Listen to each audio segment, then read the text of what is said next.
Apa yang ingin disampaikan ketika seseorang mengatakan, "Aku bahagia"? Apakah bahagia yang dimaksud hanya reaksi biologis yang tidak disadari, ataukah ia bahagia karena sudah mengoptimalkan semua potensi dalam kehidupannya? Atau mungkin ia bahagia karena bisa mengambil jarak dari hiruk-pikuk dunia yang semakin cepat ini, menjaga pikirannya dari kecepatan informasi dalam dunia modern dan mencapai rasa kebahagiaan yang diinginkannya. Semua orang menginginkan kehidupan yang bahagia. Tidak ada yang bangun di pagi hari berharap mendapatkan lebih banyak masalah. Namun, masalah emosional pada dasarnya adalah ciptaan kita sendiri. Kita tidak selalu bisa menyalahkan permasalahan yang kita hadapi kepada orang lain atau apapun. Pada akhirnya, kita harus menyadari bahwa akar masalah ini terletak pada diri kita sendiri. 2300 tahun yang lalu, seseorang bernama Epikuros mendirikan sekolah filsafat yang pada masanya sangat berpengaruh. Sekolah itu didirikan bersamaan dengan akademia milik Plato dan Lyceum milik Aristoteles. Fokus sekolah ini adalah mengajarkan tentang bagaimana mencapai kebahagiaan. Pemikiran Epikuros memiliki dampak signifikan terhadap dunia. Bersama dengan Stoikisme, Epikureanisme adalah salah satu sistem filosofis yang bersaing untuk mendapatkan loyalitas orang-orang pada era Helenistik. Video ini akan menjelaskan konsep kebaikan tertinggi dalam etika Epikuros. Apakah seseorang dapat bahagia ketika mencapai kepuasan, dan akan membahas sekolah kebahagiaan yang diberi nama Taman, yang sangat erat kaitannya dengan konsep kebahagiaan dalam etika Epikuros. Bagaimana kaum Epikurean memandang kebaikan dan berbuat baik tanpa menghubungkannya dengan hari kiamat, akhirat atau dewa-dewa. Dan di akhir akan dibahas juga konsep persahabatan bagi Epikuros yang dipuji dengan kebaikan abadi. Jadi, selamat datang di channel Opini Jelek. Epikuros lahir di Samos pada tahun 341 sebelum Masehi. Dia belajar filsafat sejak usia 12 tahun. Pendidikan filsafatnya didapat dari Pampilus, pengikut Plato, dan Naosipanes, pengikut Demokritos, salah seorang penemu atomisme. Salah satu tema pokok filsafat Epikuros adalah melawan dengan tegas segala bentuk tahayul yang merusak, yang digambarkan oleh Hesiod dalam Teogoninya, yang mengatakan bahwa awal mula dunia ini tercipta dari sebuah kekacauan, dan dari kekacauan itu muncullah bumi, cinta, kegelapan, dan malam. Ketika saat itu, banyak orang tidak dapat menjelaskan hal tersebut kepada Epikuros. Beralihlah dia ke filsafat. Menurut Epikuros, salah satu sumber utama ketidakbahagiaan manusia adalah ketakutan mengenai fenomena alam yang terus dipupuk oleh tahayul. Untuk mengatasi ketakutan itu, orang-orang harus menghilangkan campur tangan dewa dari agama rakyat dengan memberikan penjelasan yang rasional dan natural sebagai pengganti tahayul. Untuk memerangi tahayul, Epikuros berusaha menghidupkan kembali filosofi atom dari Demokritos, yang dalilnya adalah bahwa unsur-unsur dasar dunia yaitu serpihan-serpihan materi atau atom yang tak terpisahkan, yang bergerak dalam ruang kosong, dan semua hal lainnya merupakan hasil dari interaksi atom-atom tersebut. Tetapi untuk melakukan hal itu, Epikuros perlu memerangi bukan hanya agama populer, tetapi juga saingan Demokritos, yaitu Plato. Bagi Epikuros, Plato meminimalkan peran indera dalam memperoleh pengetahuan, sedangkan Epikuros berpendapat semua pengetahuan didasarkan pada pengalaman indera. Plato menganggap bahwa dunia ini merupakan ciptaan para dewa, sedangkan Epikuros melihat bahwa dunia adalah hasil dari tabrakan atom-atom secara acak. Menurut Epikuros, Plato percaya pada jiwa non-materi dan akhirat, sedangkan bagi Epikuros, jiwa adalah bentukan atom-atom yang tidak akan ada lagi setelah kematian tubuh, sehingga tidak ada alasan bagi manusia untuk takut akan kematian dan ganjaran di akhirat nanti. Pada waktu itu, Athena adalah pusat filsafat dunia. Plato mendirikan akademia dan Aristoteles mendirikan Lyceum. Epikuros mendirikan sekolah taman yang merupakan kombinasi dari sekolah filsafat dan komunitas, yang mana para anggotanya melakukan sejumlah latihan-latihan prinsip hidup Epikurean. Epikuros berkumpul dan menjalin keakraban bersama suatu kelompok kecil bernama Piloi. Dalam bahasa Yunani, Piloi dapat diartikan sebagai anggota keluarga. 3 saudara Epikuros yang bernama Neoklas, Chaeredemus dan Aristobulus merupakan anggota awal komunitas filsafatnya. Taman itu sangat egaliter, bukan saja terdapat wanita, namun juga orang-orang dari segala macam kelas sosial.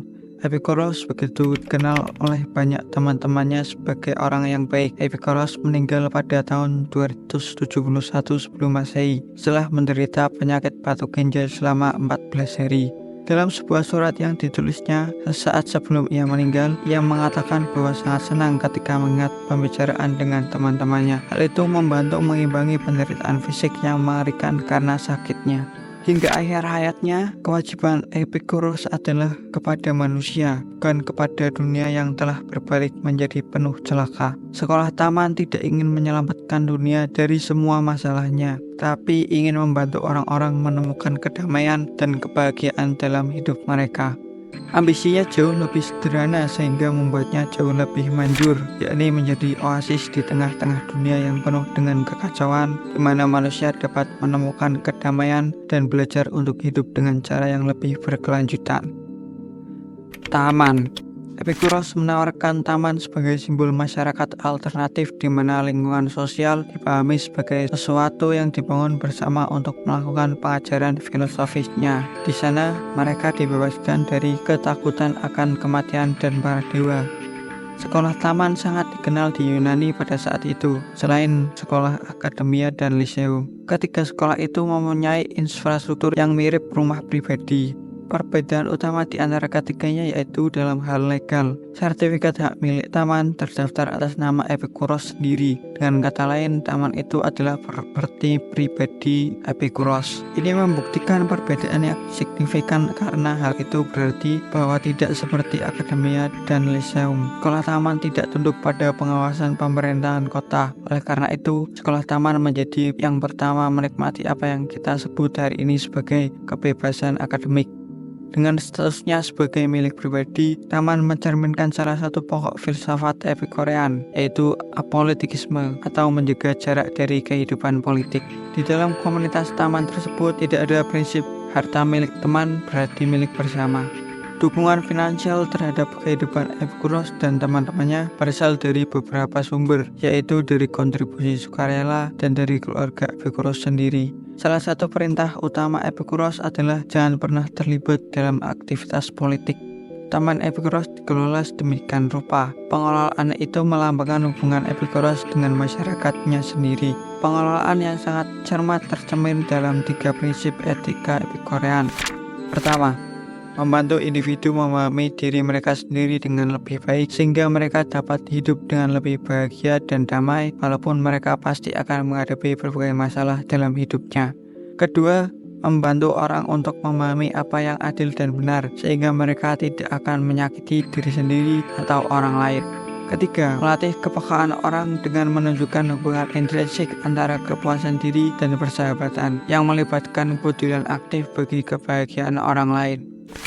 Epikuros tidak memiliki ambisi politik atau keinginan untuk terlibat dalam urusan polis. Karena itu, dia membedakan dirinya dengan pemikir Yunani lain seperti Plato, Aristoteles, dan para sofis yang percaya bahwa hanya dengan menjadi polis, seseorang dapat memenuhi potensi diri dan menjadi manusia yang utuh dan bahagia. Ajarannya menegaskan untuk mengabaikan kata-kata filsuf yang tidak menawarkan terapi untuk penderitaan jiwa manusia. Epikuros percaya bahwa pergolakan dan pergulatan kekuasaan di polis harus dijauhi dengan tegas. Filsafat atau begitulah yang ia yakini harus melayani kepentingan dari sumun bonum yang hidup dan bukan kepentingan kota.